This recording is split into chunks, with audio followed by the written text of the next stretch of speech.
Parnassus. Thomas Mann.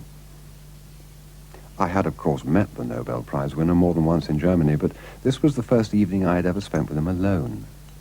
It was pleasant to speak my own language again, but the occasion was not without its mishaps. What did you think of my lecture? Be honest. I shall have to be very honest. I'm afraid I missed it. Oh? I have a deadline coming up. My first American screenplay. I hope I'm not keeping you from it now. Also, I wasn't sure I'd follow your English. My English is very good. Oh, yes, no, mine was terrible. I took some lessons in Vienna, but I had to give them up. Why? They made me feel like a head waiter.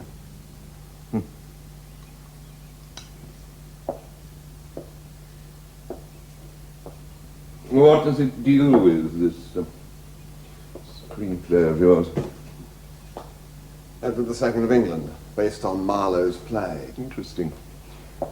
Did you ever see Brecht's version? No. No, I did, about 15 years ago in Berlin. I remember it vividly. It was dreadful.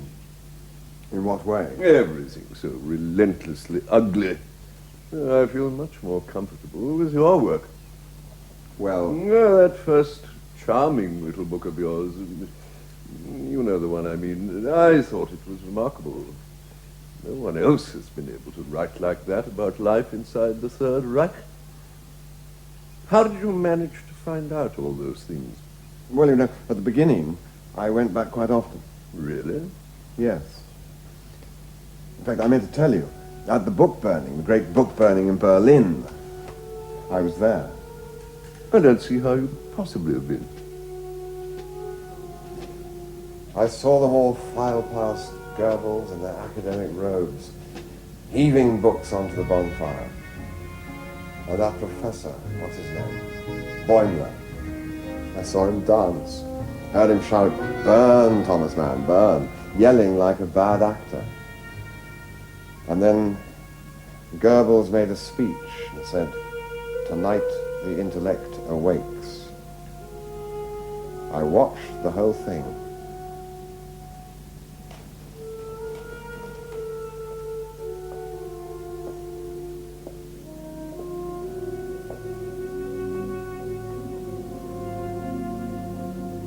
Weren't they burning your books too? No. I'm not well known enough. The compensations of obscurity. It's true. Fame carries very heavy obligations. I'm sure. I often wonder, you know, whether we writers have done enough to prevent the world from rolling to the brink of war. Yes, well, my family has a very poor reputation when it comes to preventing wars. My father, who was a diplomat, had a meeting with the Archduke Franz Ferdinand in the spring of 1914. His Highness said he was planning a tour of Bosnia. My father assured him it was an excellent idea and particularly recommended a visit to Sarajevo. So all this is really his fault. Forgive me if I can't bring myself to smile. You know, it's enough of that. You have a new book ready for us? Yes, yes I do. It's called Europe Goodbye. Oh. Will you read some of it to me? Do you have it with you? No, I don't. Oh. What a disappointment. Oh, perhaps you'd read something of yours. Well, certainly, if you insist. My voice is a little tired from lecturing. Well, No, if you insist. At the moment, I'm writing about Goethe. This was intended to be a novella, but these things have a habit of expanding out of my grasp. I no longer have your enviable gift of brevity. Some would say I'm short-winded. Oh, come. No.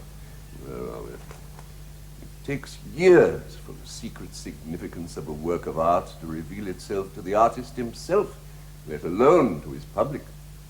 Certainly, your story, Death in Venice, has taken on a special meaning for me in these past years. No doubt on the grounds of its convenient length. No. No, not on those grounds. The laws of art are truly unfathomable. One has no choice but to obey them, even if one can never understand them.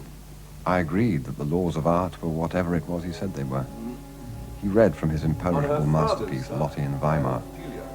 But the sinuous elaboration of his syntax, the lulling sonorities of his laureate's voice were such that, regrettably, within a very few minutes, I was sound asleep. What do you think that is? The kind collaboration of Christopher Marlowe had enabled me, in the time allotted, to complete a piece of work in English. All the words were his, so I was quietly